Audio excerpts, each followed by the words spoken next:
Jessica turns onto her side and blinks into the darkness. The drapes are wide open, but the sky outside is so dark that they may as well be shut. It is not nighttime, but a storm is brewing over Hell's Kitchen, black and bruised and heavy. The clock by her bed tells her that it is 1 minute past 9. Her head tells her that she had her last drink about 4 hours ago. She drags herself from her bed and listens to the first distant rumbles of thunder, coming from somewhere far away from the city. Coffee. Black, strong, burned. A bowl of Cheerios with ice-cold milk from the fridge. The storm moves closer. The sky turns electric white, and Jessica jumps, slopping milk from the bowl onto the floor, as a clap of thunder splits the universe in half. For a moment, she wonders about a thunderstorm this early in the day, but then she thinks, why not? The whole world has felt so dramatic lately. People seem so riled up all the time, always looking for fights and division. Things move so fast, theories come and go, superstars are born and get canceled. Technology, fashions, politics all spin in dizzying, insane cycles. And meanwhile, the planet is set to burn to cinders, and yes, why not a brooding, sinister morning storm over Hell's Kitchen on a cool October morning? Why not? Her neighbor Julius just adopted a cat, then 3 days later had to go away to visit a sick relative. She owed Julius a favor and said she'd feed it for him. It's named Speckles. She has a 9:45 in her calendar, and it is now 9:20. She needs a shower and another coffee, but first she thinks she'll go down the hall and deal with Speckles.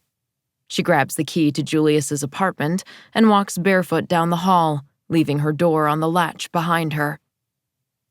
She wears a t-shirt that still smells of last night's chicken wings where she'd rubbed her greasy fingertips, but also smells of Luke's laundry detergent.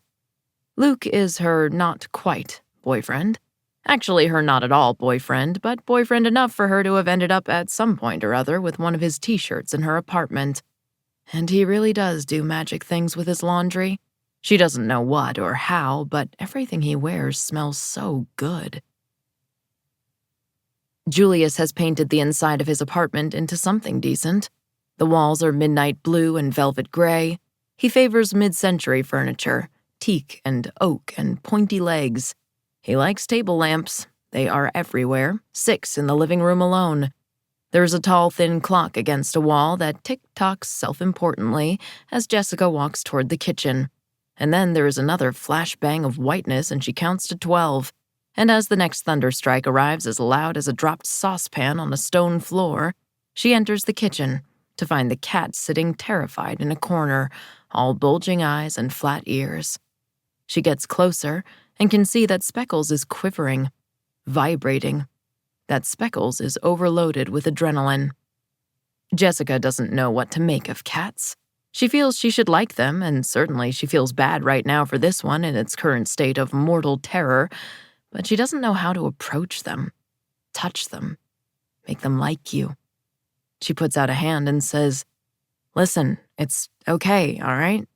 This is just some crazy shit that the people up there do from time to time to remind us how small and pointless we all are. Just hang tight, kitty. Hang tight." Speckles squeezes himself farther into the corner, and Jessica reaches into the cupboard above him for the bag of cat food. Then she leans down to lift the bowl from the floor, and as she does so, another thunderclap hits, and the cat startles and dashes, and Jessica turns and remembers that she left Julius's front door open. Shit. She drops the bowl on the kitchen counter. Shit. She chases the cat through the door and out into the hallway. "Speckles!" She calls out louder than she'd like to. "Speckles! Stop!" But he doesn't stop. He thinks he can outrun the thunder, and he helter-skelters away from her, his paws skidding over the shiny marble flooring, and suddenly, he is at the other side of the building, the bit that Jessica never sees, and down there is a window, and it is open, and who knows where it leads. Jessica has never seen the window before, and she lets out a small husk of a scream as she sees Speckles leap 6 feet and disappear into the dark granite sky filled with clouds like rolling boulders.